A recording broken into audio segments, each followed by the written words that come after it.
Muito bem, amigos, estamos aqui para desejar a todo o pessoal da Caixa Federal uma boa prova e dar uma mensagem para o dia da prova.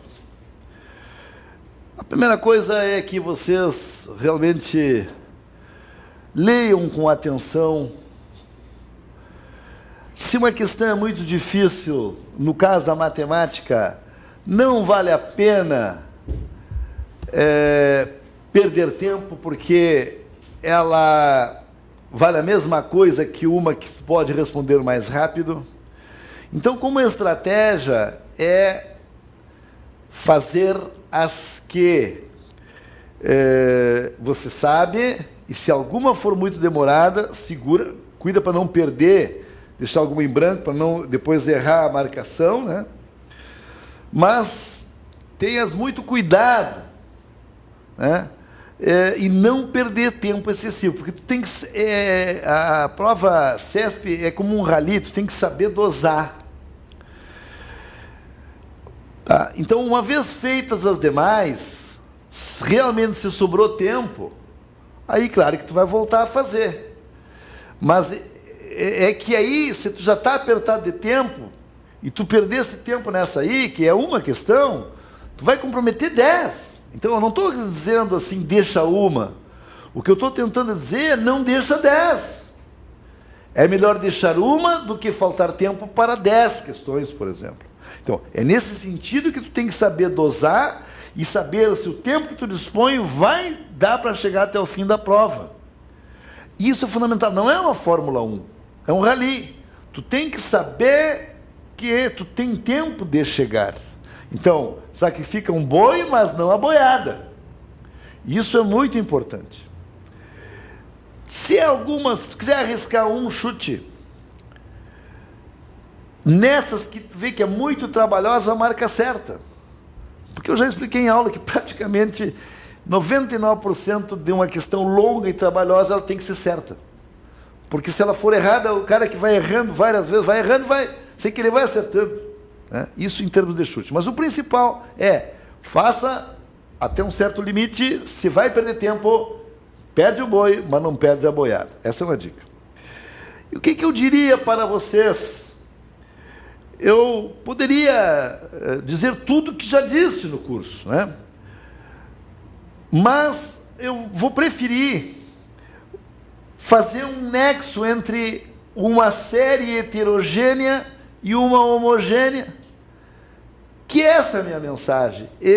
Quer dizer assim, pensem, em vez de sair como cachorro surdo acordando para qualquer lado. Então, a minha dica é resolver na página 175 da apostila grande, que corresponde, aí que está, é no capítulo, aquele de taxa interna de retorno, que eu acho que deve ser a 277 da outra apostila. Tá? A questão 7 da ESAF, que diz o seguinte, se você não achar, eu mesmo vou dizer agora para vocês. É uma questão que faz a gente pensar, e a minha dica é, pensem. Então, o indivíduo deve 181.500 em 6 meses. 0, 1, 2, 3, 4, 5, 6. Aqui ele tem que pagar para o caixa 181.500. E deve para 12 meses, então 7, 8, 9, 10, 11, 12.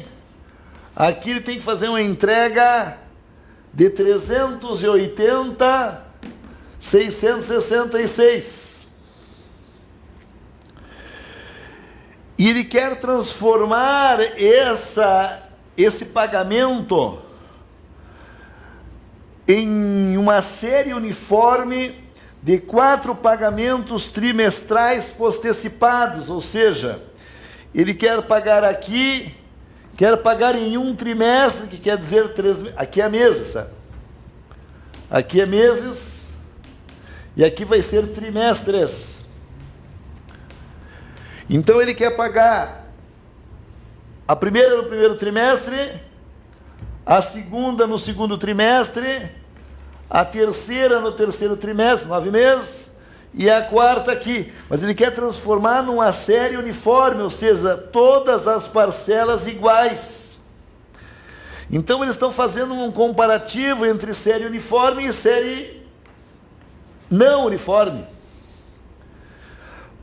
Então vamos ler. O indivíduo deve 180.500 vencíveis em 6 meses e 380.666, que é número, hein? Vencíveis em 12 meses. E quer substituir essa dívida por 4 pagamentos iguais, trimestrais, postecipados em relação à data zero, a juros compostos de 10% ao trimestre. Tá? 10% ao trimestre.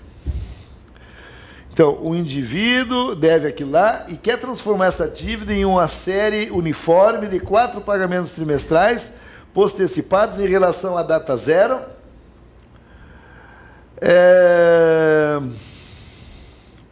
A juros compostos de 10% ao trimestre. E quer saber o valor da parcela essa aí. Vejam, então o que eu vou fazer? Eles estão nos dando uma taxa de 10% ao trimestre. Então, esse raciocínio é para ser usado nessa substituição de títulos. O que eu vou fazer? Eu tenho que primeiro saber o valor da dívida. O valor da dívida, o VA, ou da data zero, ou PO, que a gente chamou no nosso curso. Então, o que eu tenho que fazer? Eu tenho que desembutir esse aqui de 2 meses para saber o valor da dívida, valor original.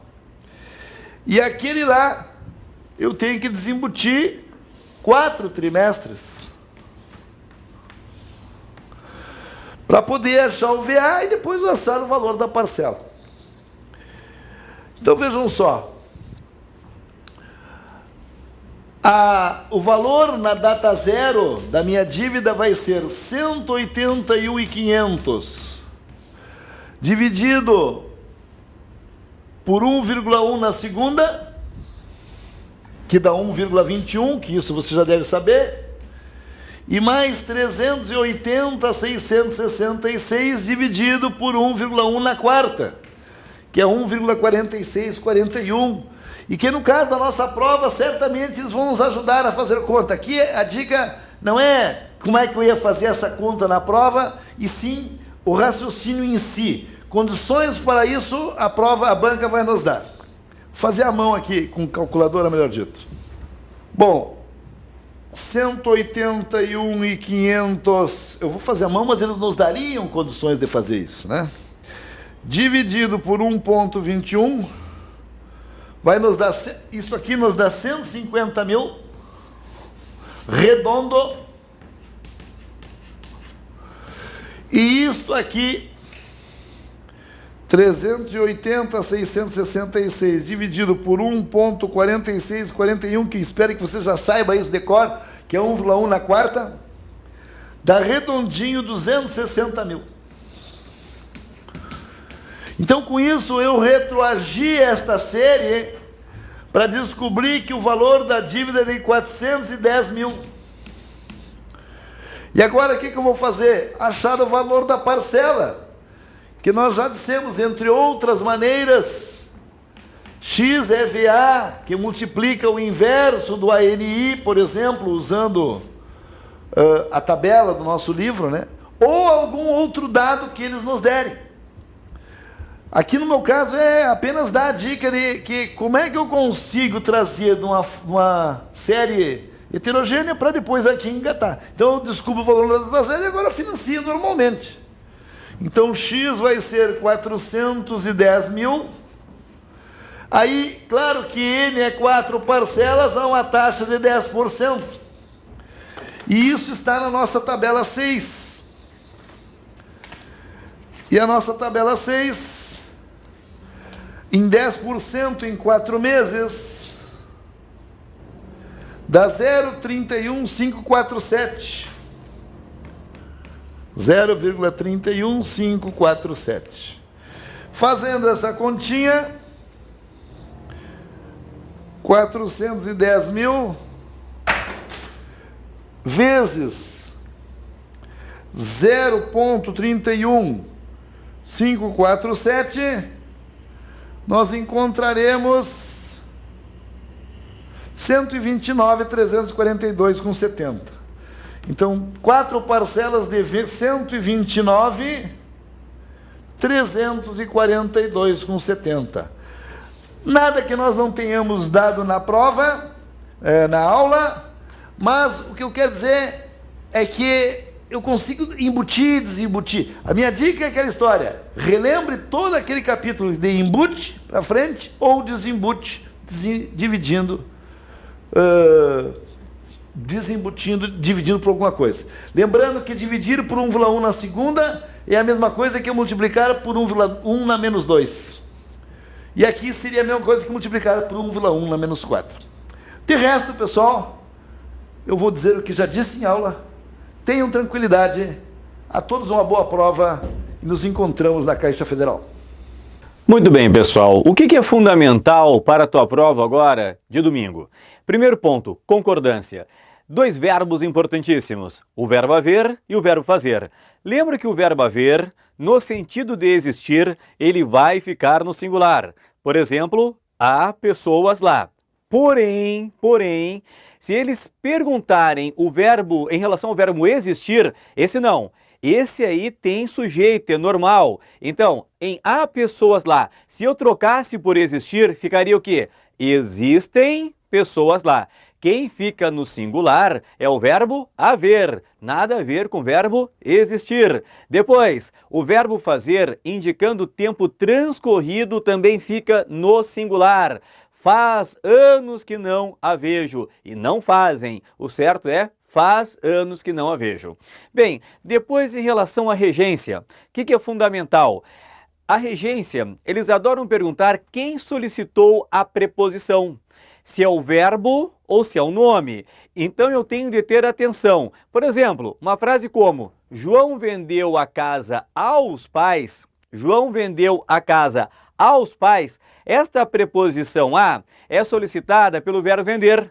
Vendeu o quê? A casa. A quem? Aos pais. Então quem pediu a foi o verbo vender. Porém, se eu disser João vendeu a casa dos pais, vendeu a casa dos pais, dos é de mais os. Esse de não é o vender que solicita. Por quê? Porque não teria lógica eu falar João vendeu dos pais. Esse de, o dos, que é de mais os, quem pede é a palavra casa. João vendeu a casa dos pais. Então cuidado, sempre que perguntarem quem é que solicita a preposição, para um pouquinho, dá uma olhadinha. Por quê? Porque às vezes a gente olha, deve ter sido o verbo. E às vezes não é o verbo. Crase, como que cai crase no CESP? Lembra?